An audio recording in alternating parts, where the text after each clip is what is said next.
আজ শেয়ার করব সিম আর আলুর টেস্টি একটা রেসিপি, যেটা দিয়ে ভাত, রুটি, লুচি, পরোটা সমস্ত কিছুই ছোট থেকে বড় সকলেই খেয়ে নেবে। নমস্কার বন্ধুরা, শ্বশুর বৌমা রান্নাঘর অ্যান্ড ব্লগ চ্যানেলে সকলকে স্বাগত। তাহলে রেসিপিটি কি করে তৈরি করব সেটাই দেখে নেওয়া যাক। রেসিপিটি তৈরি করার জন্য প্রথমেই আমি এইখানে সিম নিয়েছি, আর সিমগুলোকে এবার কেটে নেব কেমন করে। দুই পাশের মুখটা কেটে শীটটা ফেলে দিয়ে তারপর ছোট ছোট করে কেটে নিয়েছি। সিমগুলোকে এবার ধুয়ে নিয়ে তারপরে জল ছেঁকে রেখে দেব। অন্যদিকে গ্যাসের ওভেনে কড়াই বসিয়ে কড়াইটা ভালো করে গরম করে নিয়ে তাতে দিয়ে দেব সাদা তেল। তেল গরম হয়ে গেছে, এবার এতে ফোড়ন দেওয়া হলো 1 চা চামচ সাদা জিরে আর একটা শুকনো লঙ্কা, আর ছোট চামচেরই 1 চা চামচ কালো সর্ষে। ফোড়নটাকে ভালো করে ভেজে নেব। গ্যাসের ফ্লেম এই পর্যায়ে লোতে রাখতে হবে। ফোড়ন ভেজে নেওয়া হয়ে গেছে, এবার এর মধ্যে দিয়ে দিয়েছি ছোট ছোট করে কেটে নেওয়া রসুনের টুকরো আর ঝালের জন্য বেশ কিছুটা পরিমাণ কাঁচা লঙ্কা।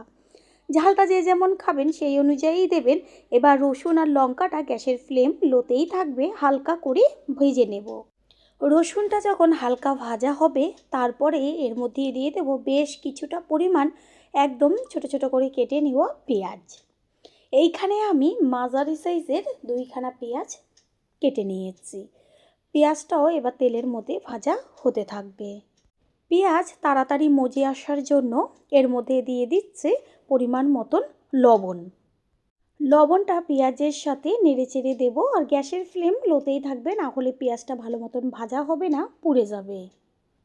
পেঁয়াজের গায়ে হালকা কালার ধরেছে, এই পর্যায়ে দিয়ে দেব ছোট ছোট করে ডুমো করে কেটে নেওয়া আলু। আলু এই পেঁয়াজ রসুন একই সাথে ভাজা হবে।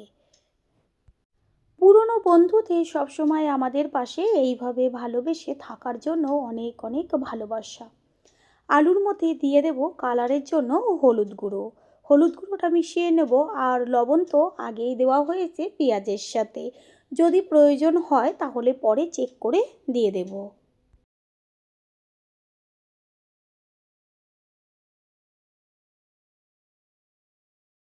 আলুটা তাড়াতাড়ি সিদ্ধ হবার জন্য গ্যাসের ফ্লেম লোতে রেখে একটা ঢাকনা চাপা দিয়ে দেব 4 থেকে 5 মিনিটের জন্য। 4 থেকে 5 মিনিট বাদে কড়াইয়ে ঢাকনাটা সরিয়ে দিয়ে খুন্তি দিয়ে ওপর নিচ করে নেড়েচেড়ে দেব। অর্ধেকটা আলু সিদ্ধ হয়েছে, এই পর্যায়ে দিয়ে দেব ওই যে ছোট করে কেটে রেখেছি সিমগুলো, সেই সিমও আলুর সাথে নেড়েচেড়ে দিয়ে তারপরে একটুখানি গ্যাসের ফ্লেম হাই করে সিমের মধ্যে থাকা জলটাকে টানিয়ে নিতে হবে।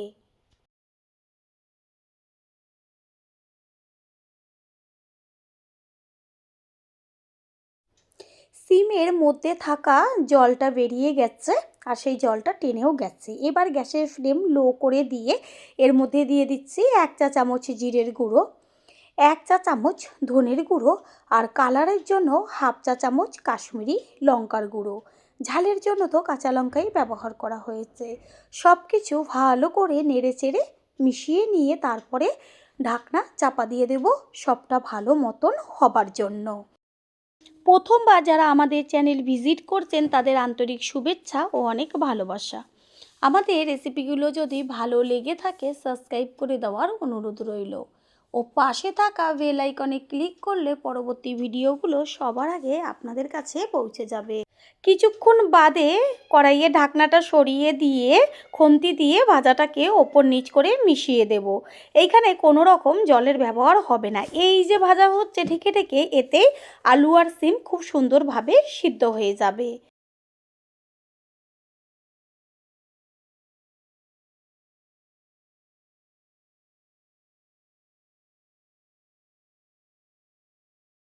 একটু চেক করে নিয়েছিলাম লবণ লাগবে কি না, লবণের প্রয়োজন, সেই জন্য ছোটো চামচের 1 চা চামচ লবণ দিয়ে দেওয়া হলো। লবণটাকে ভালো করে মিশিয়ে নেব। গ্যাসের ফ্লেম লোতে রেখেই ভাজাটাকে ভাজতে হবে।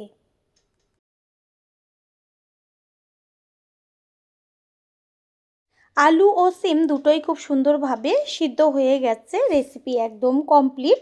এবার গ্যাসটা অফ করে দিয়ে তারপর একটা প্লেটে তুলে নেব। তৈরি হয়ে গেল আজকের রেসিপি। আশা করি রেসিপিটি ভালো লাগলো। আর যদি ভালো লেগে থাকে একটা লাইক, কমেন্ট, পারলে একটা শেয়ার করে অবশ্যই জানাবেন। আপনাদের দেওয়া একটা লাইক ও লাইকের পাশে থাকা হাইপ ও একটা শেয়ার আমাদের কাছে অনেক অনেক গুরুত্বপূর্ণ। All friend, thanks for watching my video. আপনারা সকলে ভালো থাকবেন, সুস্থ থাকবেন। আবারও দেখা হবে অন্য কোনো রেসিপির এপিসোডে।